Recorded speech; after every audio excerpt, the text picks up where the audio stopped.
What's up, beautiful peeps? CB Jesus here. Wow! Yesterday I got a chance to go see Godzilla times Kong.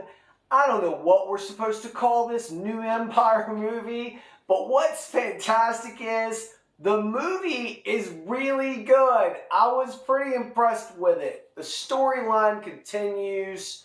It's an amazing special effects. Just the CGI in this is just on a whole different level, on a whole different Richter scale. You had so many Titans all over the place. Kong starts out and he's just chilling in Hollow Earth somewhere, like always, like how, these movies go. Which is really cool about the movie line. They're calling this the Monsterverse, right? But, there's Universal's Monsterverse as well, so I don't know what's going to happen here, but regardless of the matter, anything with Godzilla, Gojira, and Kong is really good amusement, roller coaster, exciting ride.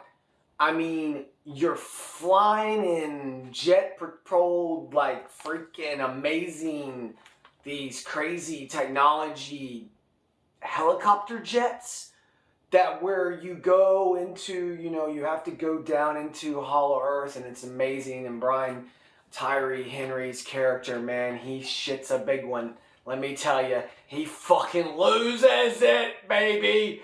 He's like, no, what did I sign up for? He's always wanted to be part of Hollow Earth, inside Hollow Earth, being the good guy going into Hollow Earth and being closer to Kong and all the creatures. But what he doesn't realize is, in this movie, people die. They die all over the place. That's what happens. They die. There's so many different Titans in this where you have, you start off with the Kong, but then all of a sudden, then you go to Godzilla, right? And he's doing a thing where he's protecting a city called Rome, Italy. And there's this, creature that's always I think his name's Skylar or Siler or something like that. But he's this snow crab spider creature with tentacles, almost like a squid-like creature. And he's very, big. But Godzilla just freaking comes in and does that body bump that Godzilla always does. He charges and he just slams the monsters that are his foes, and he puts them down, and he freaking lights up all of his energy and just goes through them like a pancake that explodes on Sunday morning. Right? Or a waffle, whatever you guys like. So then we get to what's going on. There's this signal that's coming from Hollow Earth, but it's deeper in Hollow Earth. And Kong can hear it, and he is chasing and going after this signal. And then on the other side, you've got the scientist that is there at Kong's, taking care of, making sure Kong is doing his thing, right? And so then her daughter, who is from Hollow Earth, that's where we find out that she's connected to the Iwi, who's part of Hollow Earth. And then, surprise, surprise, lots of other creatures are involved. And then all of a sudden, you've got the other apes. And these apes are they're sadistic, homicidal, very deranged apes that have been part of the subterranean realm that we've been getting hints and Easter eggs along the way, from the original Godzilla to Godzilla King of the Monsters to Kong Skull Island to Godzilla versus Kong, and now Godzilla times Kong or whatever that X mean. I still don't understand it, but regardless of the matter, what's really cool is also you get to see other Titans like Tiamat.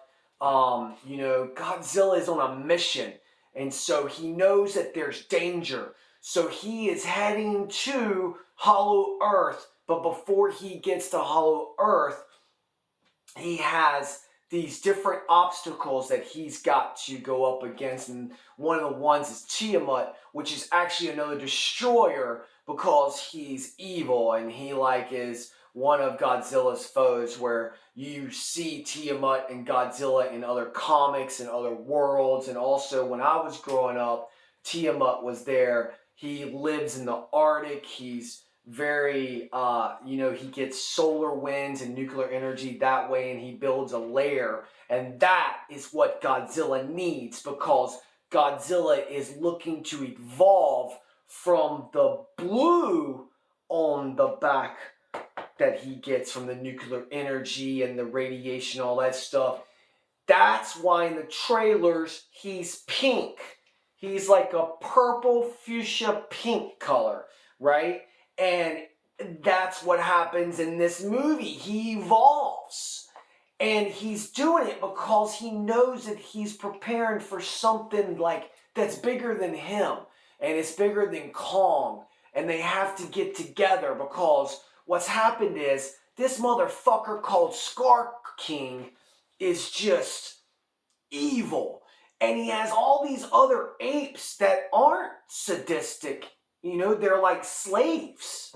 And they're making them breed with other creatures and all that stuff. And then what's happened is Scar King somehow was able to get a rock with a crystal that affects this very dangerous, amazing, most powerful Titan of all time named Shimo.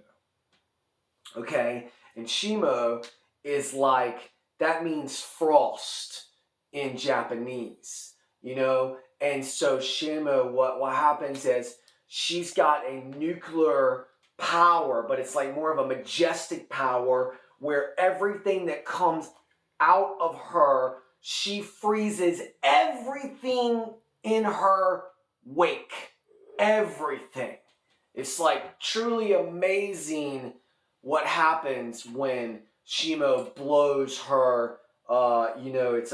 It's not nuclear. It's more on a cosmic level, where Shimo is down in the subterranean realm. So what happens is Kong is led to this. Along the way he gets in fight with some freaking maniacal apes, and these guys are big.